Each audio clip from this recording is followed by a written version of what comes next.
Olha, agora a gente traz um alerta para você. 3 pessoas morreram por picada de escorpião aqui em Alagoas entre os meses de janeiro e março deste ano. Segundo dados da CESAL, já nos 3 primeiros meses do ano passado, não tinha tido nenhuma morte. Então, assim, é um registro, um salto muito grande de registros, né? Diante do aumento de mortes, a Beatriz Lacerda está com a gente, com um infectologista, para nos orientar o que fazer em caso de acidentes, né, em picadas de escorpião. Vamos então saber mais, porque só de olhar aqui a gente já se assusta, hein, Beatriz Lacerda, com esses animais que são peçonhentos e que podem provocar morte também, né? Além da picada ser muito dolorida, né, tem a questão do risco de morte, não é, Bia?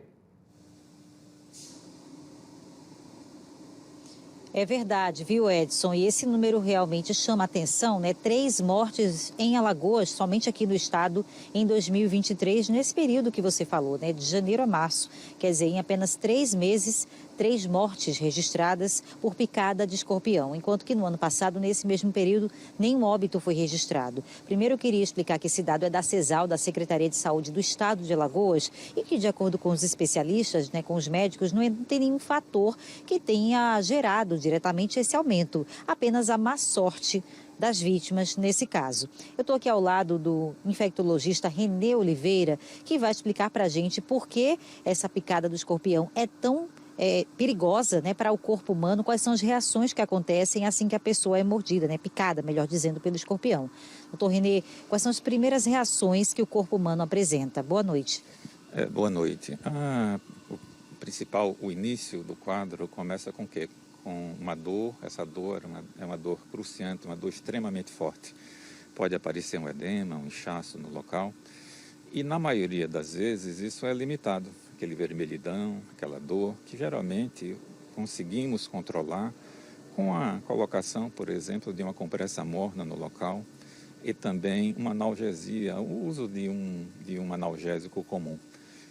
Isso acontece naquelas pessoas que têm uma saúde boa, aquelas pessoas que não estão nos extremos de idade, as crianças pequenas que têm um risco muito maior de desenvolver problema assim, mais sério, e os velhinhos, né, que nós já sabemos que são as 2 fases que complicam mais. Né? Então, é muito mais grave para crianças e idosos.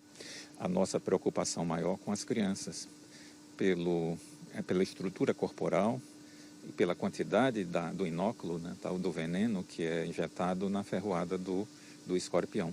Pode ser muito grande e pode levar a uma situação muito mais difícil para a criança e para os velhinhos também. O senhor não sabe, entre essas 3 vítimas, se tinha alguma criança? Não, nesse caso eu não tenho como informar, mas provavelmente sim, porque é exatamente a fase mais preocupante para a gente. O que se deve fazer numa hora dessa? Avaliar a evolução do quadro. Se for uma criança muito pequena e apresentando os sintomas que preocupam mais, por exemplo, a criança fica sonolenta, a criança começa a vomitar, ou mesmo velhinho, suando muito, produzindo muita saliva, vomitando, é interessante que imediatamente essa pessoa venha a ser levada até a unidade de tratamento. Uma UPA inicialmente, ou principalmente ao nosso hospital de referência, que é o Hospital Elvio Alto. Agora, qualquer adulto, né, qualquer pessoa, inclusive, que for picada por um escorpião, fica com medo, né, porque não sabe qual vai ser a reação do corpo da pessoa, né, ao veneno. Então, a gente geralmente procura o pronto-socorro. Como é esse atendimento? A pessoa é medicada ou toma só soro? A avaliação vai depender dos sinais e sintomas. Colocando essa pessoa dentro do quadro mais leve, seria apenas observação. E analgesia, porque a dor é muito forte. As primeiras horas a tendência é de uma melhora. Aquela pessoa que caminha, aquela criança, aquele velhinho que caminha para um quadro mais grave, começa a vomitar, começa a ter aquela situação mais difícil, com, por exemplo, uma pressão que pode cair ou subir, no caso dos idosos, com problema de coração batendo de forma acelerada, náusea, vômito, taquicardia, assim, arritmia. Essa pessoa precisa de um atendimento médico imediato, com muito cuidado. A utilização do soro, nesse caso, se faz de extrema urgência. As pessoas também cometem erros, né, para tentar impedir que o veneno se espalhe pelo corpo. O que o senhor costuma ver as pessoas fazerem, né? Quando chegam no hospital, elas dizem que fizeram torniquete, né? Tem umas que passam produto químico no local da picada. Que mais outros erros as pessoas cometem que não se deve fazer num caso como esse, de picada de escorpião? O principal é o torniquete, pensando na seguinte ideia de que, para impedir que o veneno vá em direção ao corpo de uma forma geral. Mas o veneno, ele é um veneno que provoca dano neurológico. Mesmo no local, ele pode se distribuir de forma rápida. Você não tem como fazer, como impedir que ele vá, que ele adentre o organismo da pessoa. A pessoa precisa ter essa consciência, lavar o local, tá, com água e sabão, fazer uma compressa morna, tomar um medicamento para dor e, dependendo dos outros sinais e sintomas, procurar uma UPA ou procurar o hospital de referência. Né? Nada de passar produto químico, né? Querosene, tem gente que passa até querosene por cima do local da ferida, né? De maneira alguma. Isso aí é algo absurdo que pode até piorar a situação. Que você poderia ter apenas um quadro clínico leve, você pode caminhar para algo mais preocupante, né? A gente pensa que é absurdo, né? É óbvio que não se deve colocar, mas ainda tem gente que faz isso, né, doutor Renê? Pela questão cultural que vem de geração em geração, né, tá? Que precisa ter uma situação de uma educação melhor, né?